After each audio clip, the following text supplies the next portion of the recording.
সূরা লোকমান বাংলা অনুবাদ। বিসমিল্লাহির রহমানির রহিম। আলিফ লাম মিম, এগুলো প্রজ্ঞাময় কিতাবের আয়াত। হেদায়েত ও রহমত সৎকর্মপরায়ণদের জন্য, যারা সালাত কায়েম করে, জাকাত দেয় এবং আখিরাত সম্পর্কে দৃঢ় বিশ্বাস রাখে। এসব লোকই তাদের পরওয়ারদিগারের তরফ থেকে আগত হেদায়েতের উপর প্রতিষ্ঠিত এবং এরাই সফলকাম।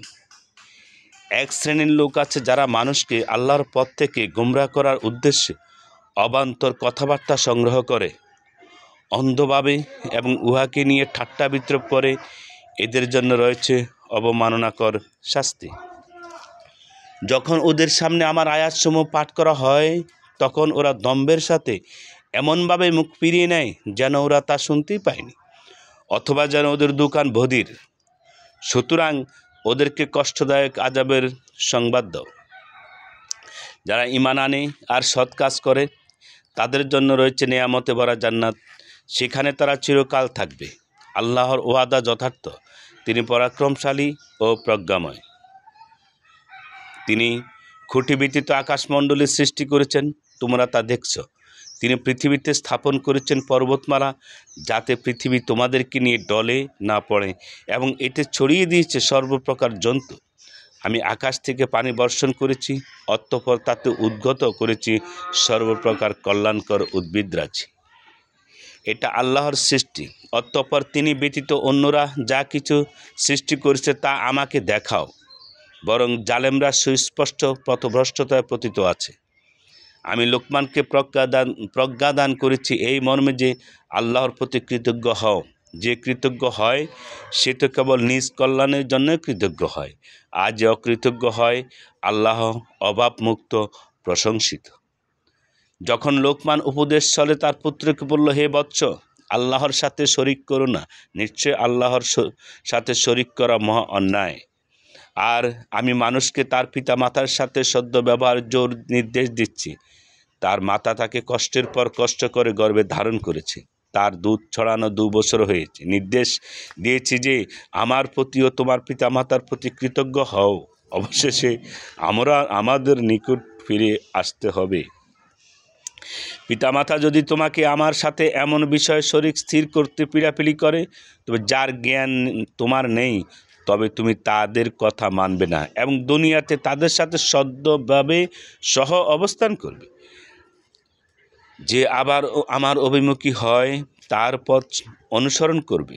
অতঃপর তোমাদের প্রত্যাবর্তন আমার দিকে, এবং তোমরা যা করতে আমি সে বিষয়ে তোমাদেরকে জ্ঞাত করব। হে বৎস, কোনো বস্তু যদি সরিষার দানা পরিমাণ হয়, অতঃপর তা যদি থাকে প্রাস্তর গর্ভে অথবা আকাশে অথবা ভূগর্ভেও, তবে আল্লাহ তাও উপস্থিত করবেন। নিশ্চয়ই আল্লাহ গোপন ভেদ জানেন, সব কিছুর খবর রাখেন। হে বৎস, নামাজ কায়েম করো, সৎ কাজের আদেশ দান করো, মন্দ কাজে নিষেধ করো, এবং বিপদ আপদে সবর করো। নিশ্চয়ই এটা সাহসিকতার কাজ। অহংকারে তুমি মানুষকে অবজ্ঞা করো না, এবং পৃথিবীতে গর্বভরে পদচারণ করো না। নিশ্চয়ই আল্লাহ কোনো দাম্ভিক অহংকারীকে পছন্দ করেন না। পদাচরণায় মধ্যবর্তিতা অবলম্বন করো এবং কণ্ঠস্বর নিচু করো। নিঃসন্দেহে গাধার স্বরের সর্বাপেক্ষা অপ্রীতিকর। তোমরা কি দেখো না, আল্লাহ নবমণ্ডল ও ভূমণ্ডলে যা কিছু আছে সব তোমারই কাছে নিয়োজিত করে দিয়েছেন, এবং তোমাদের প্রতি তার প্রকাশ্য ও অপ্রকাশ্য নিয়ামতসমূহ পরিপূর্ণ করে দিয়েছেন। এমন লোকও আছে যারা জ্ঞান ও পথনির্দেশ ও উজ্জ্বল কিতাব ছাড়াই আল্লাহর সম্পর্কে ভাগ বিতণ্ডা করে। তাদেরকে যখন বলা হয় আল্লাহ যা নাজিল করেছেন তোমরা তার অনুসরণ করো, তখন তারা বলে, বরং আমরা আমাদের পূর্বপুরুষদেরকে যে বিষয় উপর পেয়েছি তারই অনুসরণ করব। শয়তান যদি তাদেরকে জাহান্নামের শাস্তির দিকে দাওয়াত দেয়, তবুও কি? যে ব্যক্তি সৎকর্মপরায়ণ হয়ে স্বীয় মুখমণ্ডলকে আল্লাহর অভিমুখী করে, সে এক মজবুত হাতল ধারণ করে। সকল কর্মের পরিণাম আল্লাহর দিকে। যে ব্যক্তি কুফরি করে, তার কুফরি যেন আপনাকে চিন্তিত না করে। আমার ওই দিকে তাদের প্রত্যাবর্তন, অতঃপর আমি তাদের কর্ম সম্পর্কে তাদেরকে অবহিত করব। অন্তরে যা কিছু রয়েছে সে সম্পর্কে আল্লাহ সবিশেষ পরিজ্ঞাত। আমি তাদের স্বল্পকালের জন্যে ভোগবিলাস করতে দেব, অতঃপর তাদেরকে বাধ্য করব গুরুতর শাস্তি ভোগ করতে। আপনি যদি তাদেরকে জিজ্ঞেস করেন নবমণ্ডল ও ভূমণ্ডল কে সৃষ্টি করেছে, তারা অবশ্যই বলবে আল্লাহ। বলুন সকল প্রশংসা আল্লাহরই, বরং তাদের অধিকাংশই জ্ঞান রাখে না। নবমণ্ডল ও ভূমণ্ডলে যা কিছু রয়েছে সবই আল্লাহর। আল্লাহ অভাবমুক্ত, প্রশংসিত।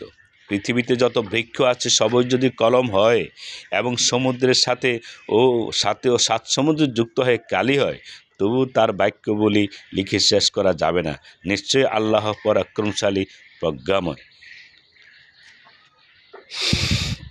তোমাদের সৃষ্টি ও পুনরুত্থান একটিমাত্র প্রাণীর সৃষ্টি ও পুনরুত্থানের সমান বই নয়। নিশ্চয়ই আল্লাহ সব কিছু শোনেন, সব কিছু দেখেন।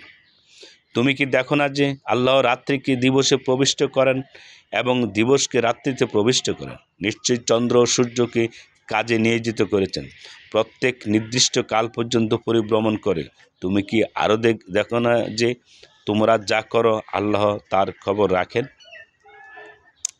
এটাই প্রমাণ যে আল্লাহই সত্য এবং আল্লাহ ব্যতীত তারা যাদের পূজা করে সব মিথ্যা। আল্লাহ সর্বোচ্চ মহান। তুমি কি দেখো না যে আল্লাহ অনুগ্রহে জাহাজ সমুদ্রে চলাচল করে, যাতে তিনি তোমাদেরকে তার নির্দেশনাবলী প্রদর্শন করেন? নিশ্চয় এতে প্রত্যেক সহনশীল কৃতজ্ঞ ব্যক্তির জন্য নিদর্শন রয়েছে। যখন তাদেরকে মেঘমালা সদৃশ তরঙ্গ আচ্ছাদিত করে নেয়, তখন তারা খাঁটি মনে আল্লাহকে ডাকতে থাকে। অতঃপর তিনি যখন তাদেরকে স্থলভাগের দিকে উদ্ধার করে আনেন, তখন তাদের কেউ কেউ সরল পথে চলে। কেবল মিথ্যাচারী অকৃতজ্ঞ ব্যক্তিরাই আমার নির্দেশনাবলী অস্বীকার করে। হে মানব জাতি, তোমরা তোমাদের পালনকর্তাকে ভয় করো এবং ভয় করো এমন এক দিবসকে যখন পিতা পুত্রের কোনো কাজে আসবে না এবং পুত্র পিতার কোনো উপকারে করতে পারবে না। নিঃসন্দেহে আল্লাহর ওয়াদা সত্য। অতএব পার্থিব জীবন যেন তোমাদেরকে ধোঁকা না দেয় এবং আল্লাহ সম্পর্কে প্রতারক শয়তান যেন তোমাদেরকে প্রতারিত না করে। নিশ্চয়ই আল্লাহর কাছে কিয়ামতের জ্ঞান রয়েছে। তিনি বৃষ্টি বর্ষণ করেন এবং ঘরবাসায় যা থাকে তিনি তা জানেন। কেউ জানে না আগামীকালও সে কি উপার্জন করবে এবং কেউ জানে না কোন দেশে সে মৃত্যুবরণ করবে। আল্লাহ সর্বজ্ঞ, সর্ববিষয়ে সম্যক জ্ঞাত।